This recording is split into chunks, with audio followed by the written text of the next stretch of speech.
Hi, my name is Dr. Dewey Briston. I'm a veterinarian in Vancouver, BC, and I'd like to welcome you to my series of practical skills for pet owners. We're here today with Claudia. She's a little 1-year-old girl cat. And we're going to have Mr. Pirate joining us a little bit later just to talk a little bit about proper cat handling.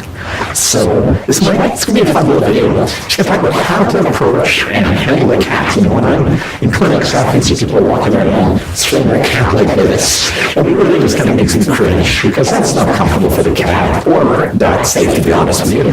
So I just want to kind of go over a little bit of how to pick up a cat and different ways of managing them just to make your life a little bit easier. You know, when approaching a cat, it's nice to introduce yourself. You know, let them sniff your hand. Notice that she's making us curled a little bit. So if the cat doesn't really want my company, she can't really charm me when my fingers are curled. So introduce yourself. Give her a little bit of a scratch just on the side of the face like that, or a little tickle under the chin. And there we go. We just made friends with this wonderful little cat. If you just approach your cat to just pat them and follow them, you have to remember that cats can spook very easily, so you kind of want to take it easy with them. But also, it's much smaller than us, so light touch typically pays off with a cat. You can tickle them a little bit, stroke them, but most people try to pick up cats, and that's kind of where you get into trouble. So the key to picking up a cat safely is to make them feel supported. So I always pick up a cat with one hand under the chest, one hand under the abdomen, and then we can lift them up. So even force gently, so they're not hanging down, they're not flopping about. That way they'll be comfortable, and also that way you'll be safe, because what happens when you have a cat swinging free in the air is they'll often start to scramble for purchase, so they'll shoot their hind legs, they can do quite a bit of damage, and then I've been scratched quite badly on my forearms, just with a cat going for a little bit of a paddle with their legs, and breaking me. And this is quite common. It's probably the most common way people get scratched is if a cat just feels insecure, tries to grab a purchase, tries to scramble up onto something out of your hands, and so you get a little bit injured. Very little kids swinging cats around can get a bit of strife that way. So just nice and supportive, hold them up. And then if I need to carry a cat around, I usually just hold them close to my body, and then I'm just squishing them into myself.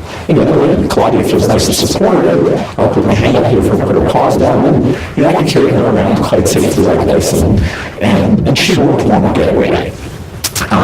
Now, if we do have a cat who's trying to get away from us, we always squish that cat. If you're trying to hold a cat down, whether it's to trim their nails, or to get a pillow, or whether you just want to have a cat not run off for a moment, squish that cat. All you need to know about cat restraint is to squish that cat. They can feel very secure that way, and they generally, even if they're really scared, like sometimes cats come to me in the clinic and they're quite afraid, and you just gently squish them and they'll sit there and kind of not hurt themselves, not hurt us, just hang out and let us do our thing. If you have a towel handy, this is one of the best cat restraining tools around. You can just throw a towel on the cat and squish it with a towel. That way they won't get a claw into you if that's kind of very safe and gentle, and generally cats are very, very happy to be squished like that. Now, if you have one other thing I want to show you with Claudia, hey, where you going? Is a football carry. So this is kind of an emergency way if you're ready to carry a cat somewhere in a hurry, and maybe there's not much time. You do a super little football carry just like that, with a little head over your arm, butt in your head, and you squish her tight to your body, and with a football carry you can basically hold the cat very securely and very safely, because it's really hard for them to rake you with their hind legs if you're holding them like this. Just squish it right into your body. You don't have to worry about hurting a cat. They're very, very tough little beasts.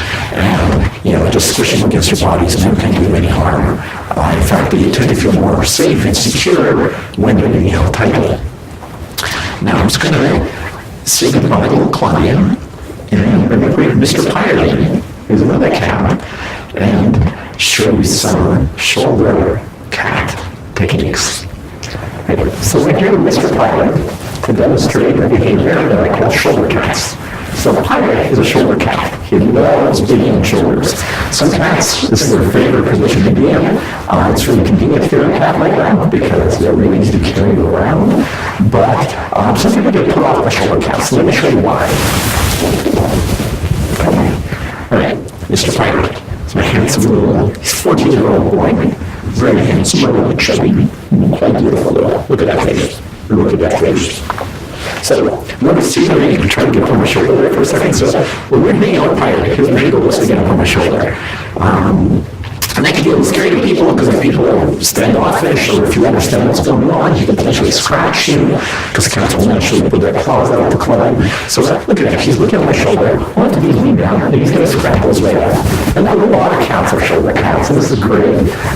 Sometimes you got to be a little careful when the cat goes up on your shoulder, they can shoot off behind you and run off and give you a back of a scratch, or sometimes they try to scramble around the back of your neck. But as I said before, squishing is your best friend when you're dealing with a cat. So you have a cat on the shoulder, you squish him nice and tight, he's going to stay there. Now, if you're wearing a jumper or a hoodie, something like a thick jacket, cats can actually climb up on your shoulders if you're really comfortable there. I've seen people walking around town with a cat in their hoodie. Usually it's a good idea to have a harness on them when you do that. But this is a really great way to carry a cat around. And not all cats go for this. Some cats simply don't want to be on their shoulder, and that's okay. But if you do a cat, you insist on being lifted up. You basically just lean forward. Let me demonstrate that again. Notice that. Oh, I should have put it down as well. Right, if you have a cat that wants to come up, you lean forward and just turn himself up and you support the bottom. And there you have it. And when you try to bring him down, you won't want to. So you have two choices. One is just to lean back and then kind of lean off your back, not the safest thing. Two, is just like a 4-year-old cat and just lean forward, and eventually they'll right themselves and hang out. So that's the deal with a shoulder cat. Well, I hope you enjoyed this video. Please give us a like, feel free to share it, and just remember to have fun with your cat.